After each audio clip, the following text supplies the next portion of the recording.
able to get them. Because when we started recording on there, Gotcha. cuts it off. All right. Brad, we'll start with you. Just opening thoughts on today's game. Yeah, hoping we look at the film and see the improvement from game 1 to game 2 that you want to see.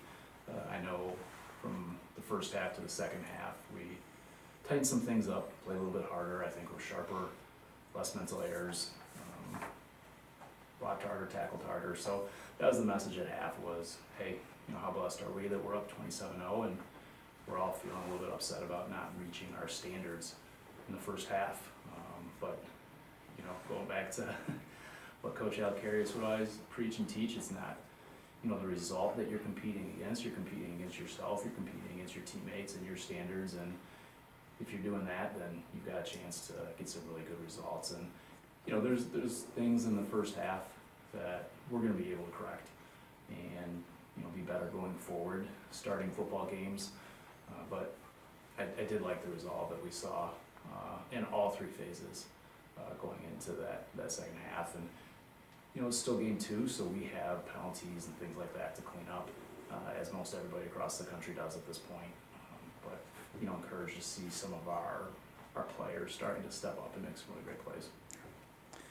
Matt, defense pitched another shutout against Carthage, 3rd straight year. How important was it to you guys in the defensive unit to keep Carthage scoreless?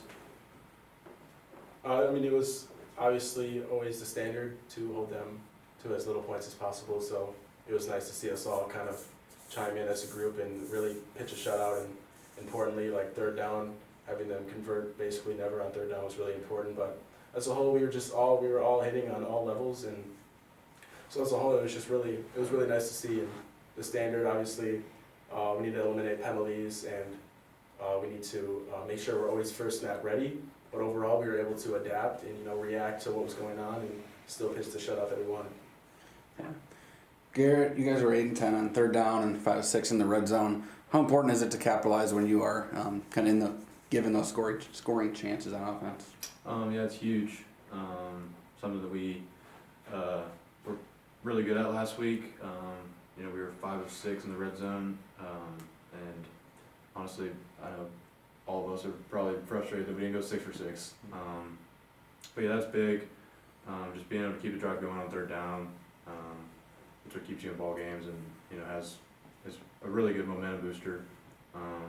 You got the defense hoping they get off the field and you can convert. It's huge. So yeah. Jack caught 2 touchdowns today. What did you see on those routes, and how were you able to find the end zone? Going into the week, we talked a lot about how they were running man mainly for most of their plays. So as receivers, we like to see that. We have a lot of one-on-one matchups, and so going into the week, we worked a lot about working against press, working against getting off their hands off of us. So it was really great to be able to go one-on-one a lot and be able to do our job. Yeah. Any questions? I guess Garrett, I'll start with you. So this is kind of your first experience getting you get to come out of this game kind of, with a quarter plus to go and be part of the first team guys cheering on the second team guys. You see that, the offense keeps putting up points, the defense keeps that shutout.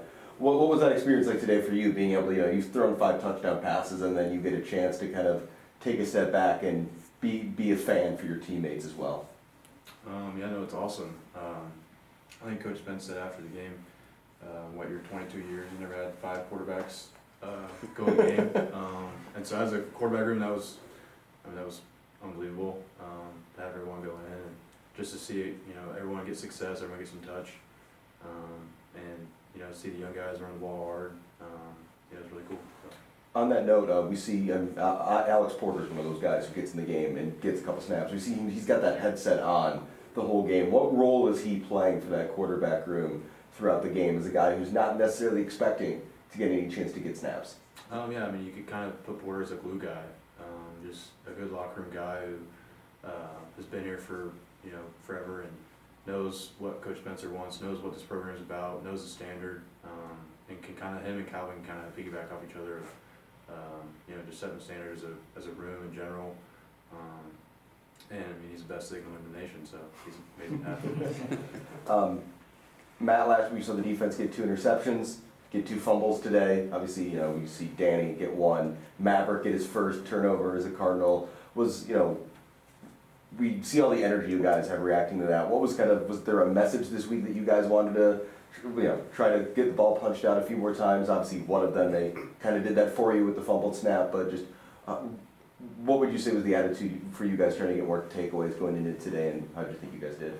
I mean, even on film, when we watch, the guys carrying the ball, we always see there's a lot of room for error on their end. So it's important that Coach Dirk always talks about, always preaches that takeaways win the game, and I mean they really do. So I mean, constantly always putting in our head, in practice to we have a standard where we need a certain amount of punches at the ball throughout practice. So like Coach Dirk says, what gets measured, it's managed.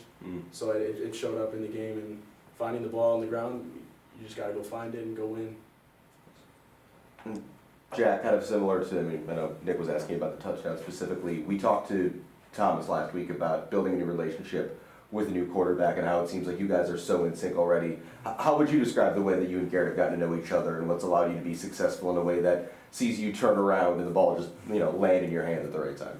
Yeah, it's been great having Garret come in. He's a young guy coming from another school, so it was really great. He's been doing a great job. A lot of time, like over the summer, we got to get together. He was near campus, and we got to run routes and kind of build that connection early on. And yeah.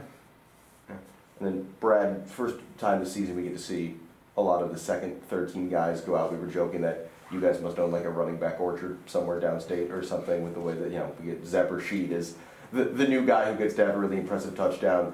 What do you see playing attitude-wise from those second and third team guys, and what do you think the first team guys can learn from watching the way those guys went out there and competed in the third and fourth quarters?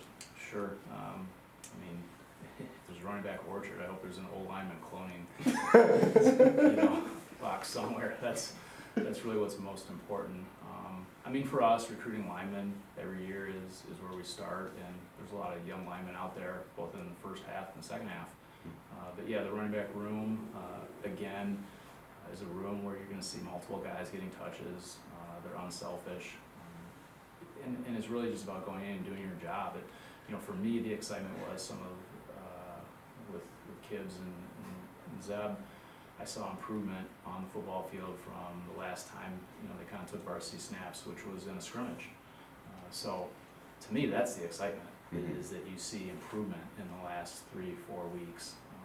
And as long as that keeps happening, as long as you have a program that encourages improvement, then you're gonna have a chance for guys to then have success for the team.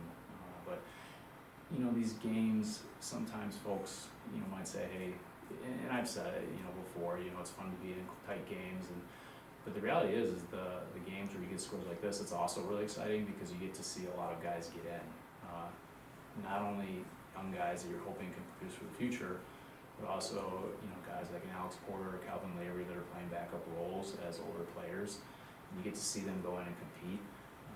To me, we want to have a program of competitive nature in everything we do, and so to see guys go in and hold that standard, even if the scoreboard says 50 or 60 to 0 or whatever, then you feel like you've got guys that are really getting it. But yeah, I think it's fun to see those guys get in, and there's going to be mistakes. There's freshmen on the field. There's going to be mistakes. There's going to be punts on the ground. There's going to be some errors, guys going the wrong way, missing tackles. But honestly, at that point, you can live with that, with what the score is, as long as you see guys playing hard, doing their best to do their assignment, and doing their best to physically make the play as well. But there's a lot of young guys out there that really did some really good things. It was fun.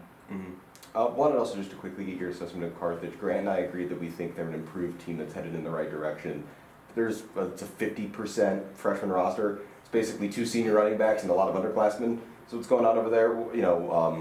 Coach Pepino's in his second season. What do you make of the direction he's trying to steer that team, and what did you see from them as a unit that, despite the scoreboard, feels like they, especially in that first half, are posing some challenges that felt more serious than what maybe we've seen in the last couple of years? Yeah, I think again, it's are they making progress? And I know Matt, I know him pretty well. He came from a good program in Endicott and had some really great defenses that we actually saw on film with playoff teams before he came to Carthage. And since he's been there, I've gotten to know him quite well, and I think I would agree with that assessment. Our assessment as a staff is they've been playing harder,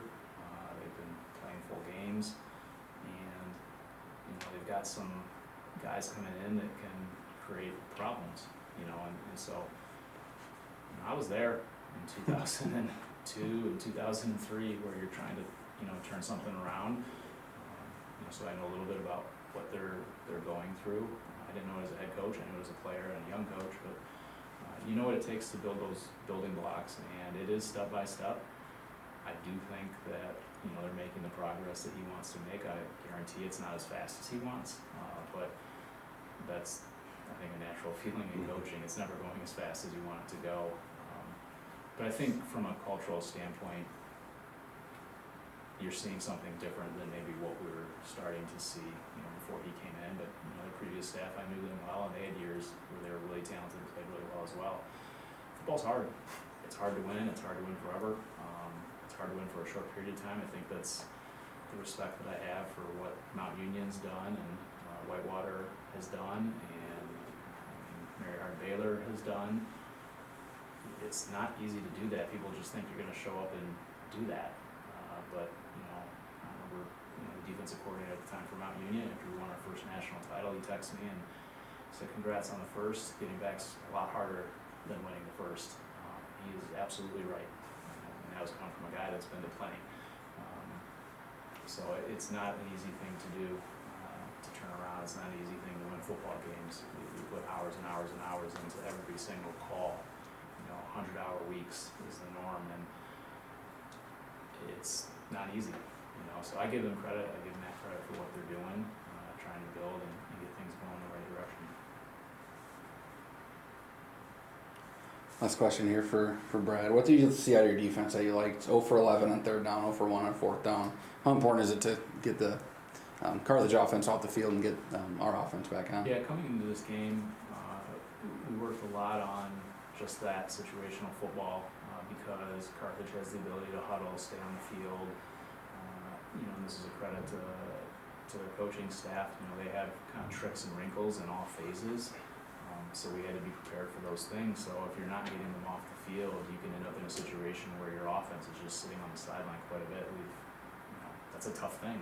So credit to our defensive staff, Coach Dirk and everybody else for making sure our guys have their eyes in the right places, playing at the right pad level, and getting them off the field. I mean, for us, the objectives really week by week don't change in terms of we have to win situational football. We've got to win the battle of football with turnovers. So when you do that, obviously, you know, being for us 100% on third down, you're not going to come by that a lot, so you're going to be proud of it. And I'm sure we'll find some things we can be better at. Anything else? Cool. Thanks, everybody. Thank you. Thanks, guys. Thanks, guys.